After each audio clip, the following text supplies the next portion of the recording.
আজি ৰাতিপুৱা উঠিয়ে মই এজেগাত যাবলৈ ওলাইছোঁ আৰু আমি গা ধুই ৰেডি হৈ গ'লোঁ আৰু মোৰ লগত যাব আজি পেহীৰ ল'ৰা।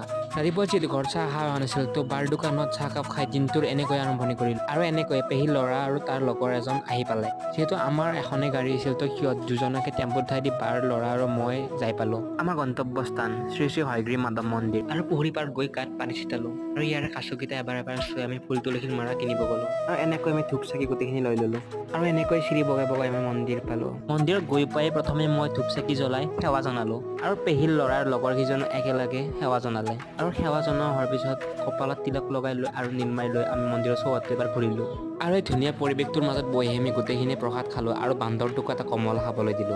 সিহঁতক গোটেইকেইটাকে বিদায় দি আমি দুয়োটাইও আমাৰ ঘৰলৈ যাত্ৰা কৰিলো। আহি থকাৰ সময়ত ৰাস্তাত পানীপুৰিৰ দোকান দেখি কিনে দুটাই ৰ'বই নোৱাৰি আমি দুয়োটাই নামি কিনে পানীপুৰি খালো আৰু এনেকৈ আমি পুনৰ ঘৰলৈ আহিলো। ভিডিঅ'টো ইমানেই আছিল, নেক্সট ভিডিঅ'ত লগ পাই আছো, তেতিয়ালৈ বাই বাই।